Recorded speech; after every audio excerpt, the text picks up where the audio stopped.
Welcome back. Well, in the first episode of the series Designing a Tank Watch, a classic tank watch, I talked about where the idea for the Söner Tank watch come from, the history, the inspiration, and why now feels like the right moment to design this watch.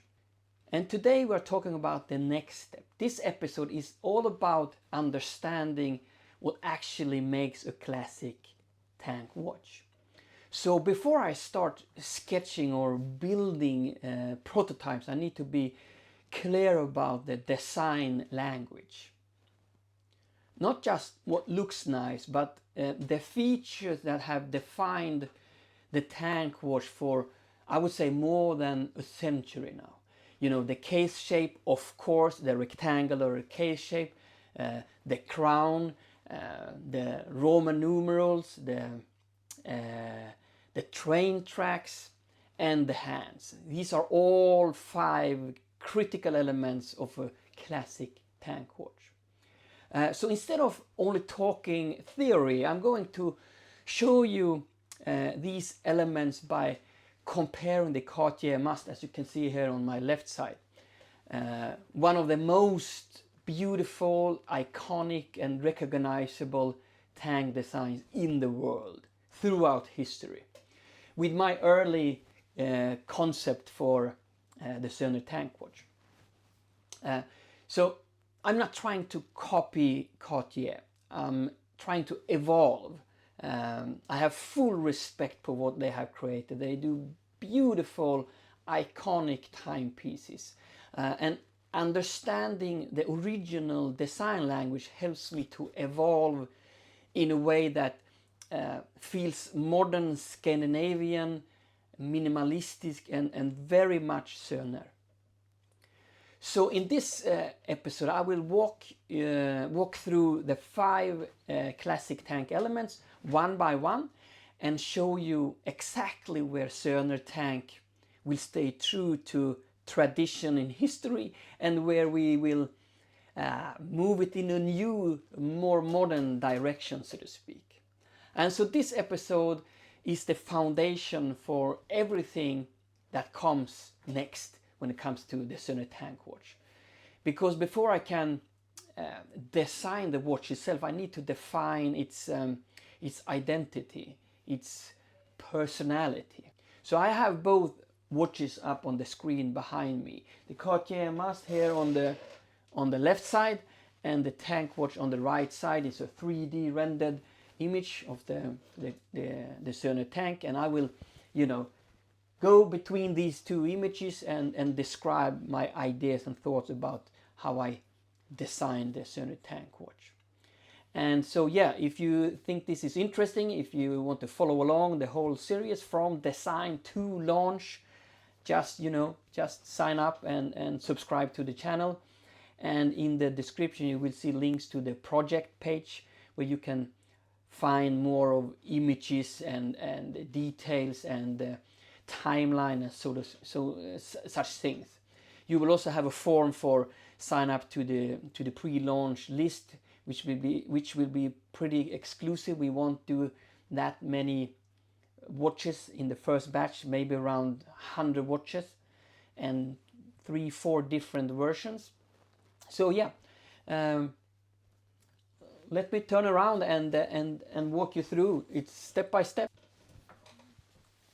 So let's start with the case, because this is, the real foundation of any tank out there. If you think about it, the whole idea comes from those early World War I tanks. To be accurate, it's the Renault F-17, if I remember correctly. So the rectangular body with the long side sections called brancards that almost act like the caterpillar tracks on the tank. And if you look at the Cartier Must here, you see that they are pretty soft, rounded, almost like a pontoons. So they're beautiful, sure, but quite gentle, I have to say. If we look at the tank watch on the right side here, I'm going to to do something that is a little bit more structured.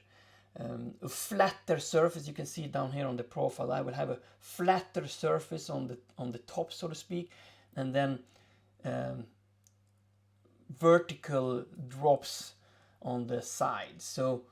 So more control, I would say, and more architectural. Something that's a little bit more closer to the original, war tank inspiration, but still clean and modern. And you can also see something that I really wanted to add, something that gave the case more depth. And you can see down here. So we are adding a small raised frame around the case, and you can see it up here as well. So around the case on top we will add a raised frame. And if you think about it, it's like the command tower or the gun tower on the war tank. It gives the watch a more dynamic, three-dimensional look without, making it too loud, so to speak. But design is one thing and wearing is another. The Söner Tank will have a 50 meters of water resistance, which makes it a watch you can actually live with and wear each and every day. You don't have to be afraid for humidity or water. It will be protected for snorkeling and swimming. Compare that to the Cartier tank, that's the Tank Must, which has water resistance of 30 meters, which means that keep it away from water, keep it away from humidity. This is not a watch that you want to, even not, wash your hands with.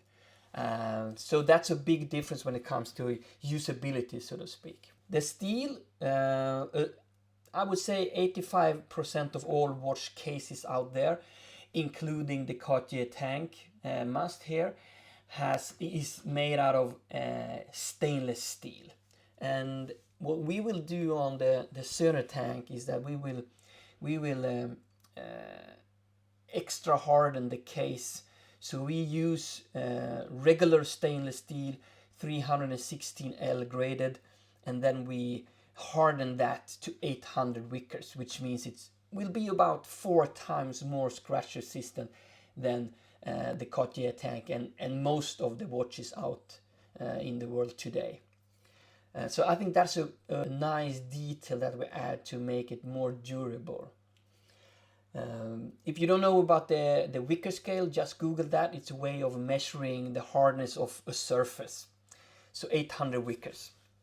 The lug width is also interesting to talk about when we talk about the watch and the design. As you can see here, it will be 24 millimeters wide, the case itself 34 millimeters long, and then we will have a standardized lug width 18 millimeters with quick release pin bars, so you can swap the strap in seconds, and you can also buy aftermarket or third-party straps to fit your Söner Tank. Let's move from the case to the crown. The Cartier Must has the classic blue cabochon. Here you can see it. It's beautiful, and the Cartier has every right to be proud of that detail. And a lot of brands try to copy that look, but I would say most of them are not that successful in copying this detail. For me, I'm a little bit more of a modern type of guy. I would think that in the beginning of 1900s, 1920, 1930, this would be a luxurious, nice detail on a watch. I think it's a little bit too much, to be honest. So we will not use that on our Söner watch. For the Söner Tank instead, I wanted to do something that feels unique for us and for Söner. And so instead of adding a stone, I'm integrating the crown into the case, as you can see here. So it will be a very beautiful and sleek, harmonious shape of the case. And if you look from above, the whole watch almost look like a one solid silhouette, kind of like a smooth armor plate on the real tank. You can imagine the gun tower up here and the cannon on the, pointing forward. It looks pretty much like a real tank, I have to say. And when you remove the crown, it looks very, very simple and minimalistic. So it's subtle, but it gives the Söner Tank a very clean identity. And basically this is something you don't see very often on watches overall in the business. And you can see here on the right, you can see how you have a small pocket here where you can fit your nail when you pull out the crown to set the watch. Let's move gently from the crown into the dial, starting with the rail tracks. As you can see here, the famous rail tracks in the center of the dial, around the hands. The railway minute track actually comes from all the railroad instruments. It was meant to help you read small details accurately. So it became a symbol of precision, I would say. On most tank watches, the track sits inside the numerals, as you can see here. On the Söner Tank, I'm doing the opposite. I'm placing the tracks on the outside. It's gonna be on the outside of the numerals, letting the inner walls of the case become the boundary. The outer line on the track, you can see here, the outer line here. I will use the case to form that line, as you can see here. It makes the whole dial feel more open and balanced. And it ties the dial into the case in a very, very natural way. So yeah, so we will place it like this. Yeah, you get the point, guys.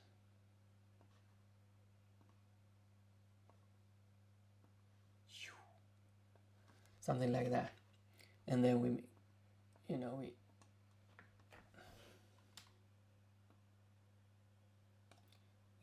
draw the markers.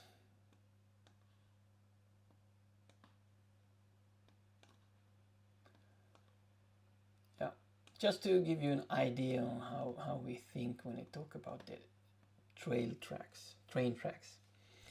And in fact, I think that will be a nice touch to do it in that way. And since we're already talking about the dial, let's talk about the Roman numerals. Beautiful Roman numerals. And Roman numerals are basically the identity of the classic tank dial. Louis Cartier introduced them in the early 1900s, inspired by the Parisian street clocks. It gives the dial, I would say, rhythm and structure. It's a beautiful combination if you look at the dial in a whole. I love the design of the Cartier tank watch. For the Söner Tank, I will use Roman numbers too, in a similar way. It's gonna be in a similar way, but with, I would say, slimmer, more refined font. I won't use this. I think that the tank has a little bit too bulky numerals. I will do it a little bit finer, more elegant, if you like. Probably a bit smaller, so the dial has more breathing room. Also, I haven't decided upon that yet, but yeah, I'm thinking of it. How I will design the numerals. You can also see a beautiful detail. I don't know if you know that, but Cartier has a very subtle detail on many of their watches where they print Cartier as part of the letters or the numbers itself. We won't do that. We don't design to copy Cartier in that way.